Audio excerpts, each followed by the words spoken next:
So what is cryptography? You take something that's normal, unencrypted, what we call clear text or plain text. Not that it's necessarily text, because it could be a packet, it could be a file, it could be a document, it could be a little string of characters, it could be an executable, it could be a number of things. You run it through a mathematical formula called an algorithm. And usually you insert some kind of unknown variable called a key. A key is just anything that can translate to a number. When you add that, you've got plain text, algorithm, key, and out comes ciphertext, or the encrypted something, the encrypted transmission, the encrypted packet, the encrypted Wi-Fi frame, the encrypted document, the encrypted whatever it is.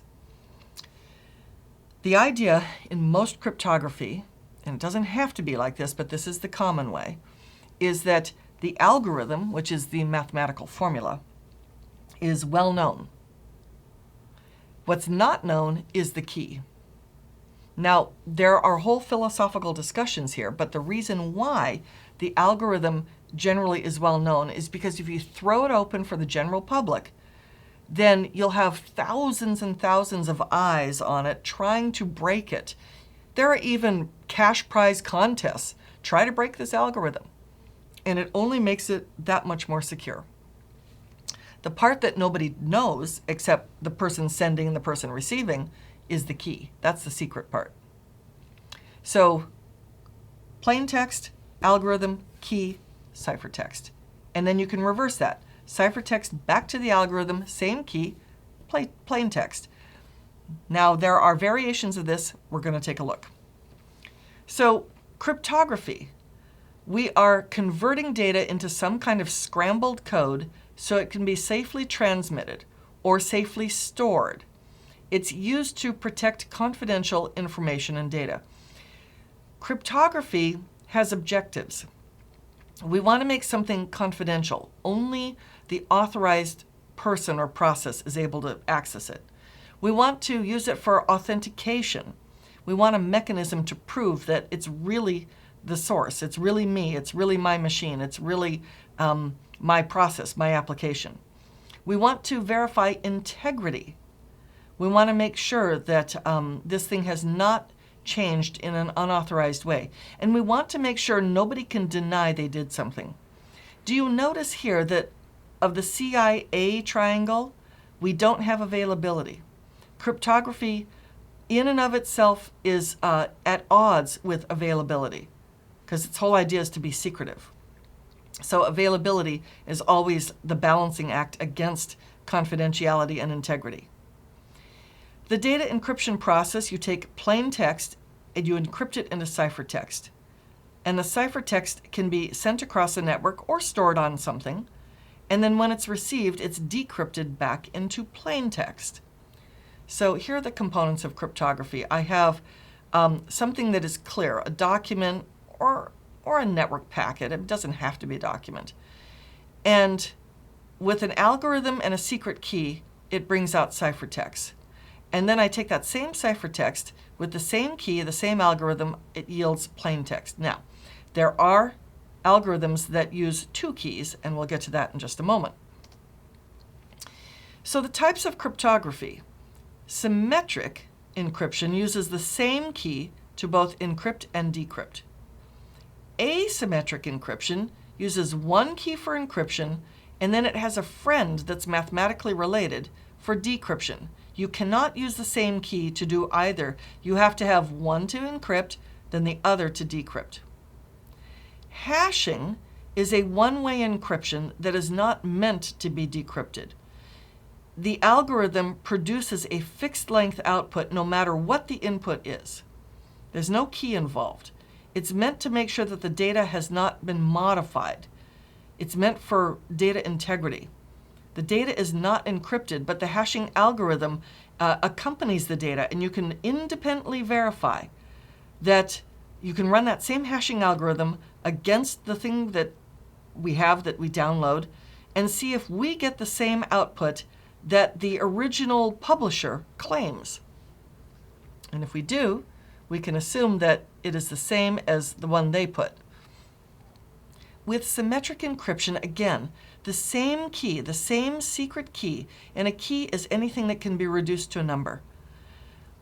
It's used to encrypt and it's used to decrypt. So I have original text, one key with an algorithm, I turn it into scrambled ciphertext, I decrypt it back to original text. Symmetric encryption.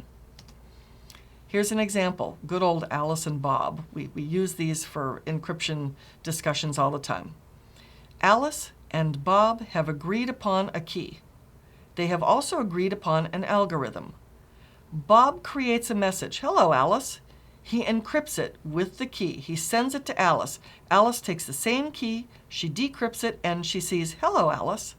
That's symmetric encryption. Asymmetric. Two different keys, public key, private key. Now the public key is something everybody has access to. The private key you never give away, nobody but yourself sees this. Different key. You typically use the public key to encrypt, and then you send it to the destination who uses their private key to decrypt. Now to understand this, let's see Bob and Alice. So Bob and Alice, they're going to trade things. And the secret is, no pun intended, the key, no pun intended. Bob and Alice each have two keys. They have to trade public keys. They have to use each other's public key. If Bob wants to send Alice something that only Alice can read, Alice has to give Bob her public key. He uses her public key to encrypt this thing. He sends it to her. She's the only possessor of her private key to do the decryption.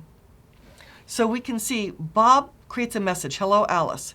He takes Alice's public key and she freely gives it away. Public keys are just that. They're meant to be freely given away. He uses her public key, plus whatever the algorithm is, to encrypt the data. It comes to Alice. She's the only possessor of her private key to decrypt it and read it. Conversely, if Alice wants to send something back that only Bob can read, what key does she need? Bob's public key. See, nobody ever gives away their private key. So if Alice is going to send something that only Bob can read, Alice would never get Bob's private key. She would get only his public key. He's the possessor of the private key to decrypt. That's the whole idea of the two-key system. Hashing is a one-way encryption with no key. Now, there are hashing algorithms that include a private key, and that's not for this very moment right here. You take plain text, you put it through a hashing algorithm, and it produces a fixed length output. You change one tiny thing on the original, and this is radically different. So hashing is used to verify that this thing in transit was never modified in an unauthorized way.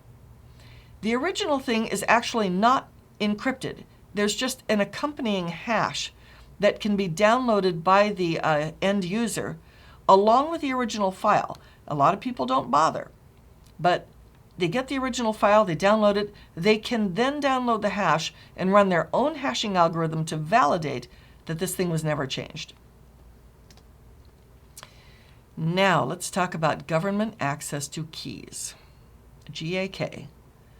The US government and other governments have been requiring software companies to provide the government with enough copies of their keys so that the remaining keys can be deciphered.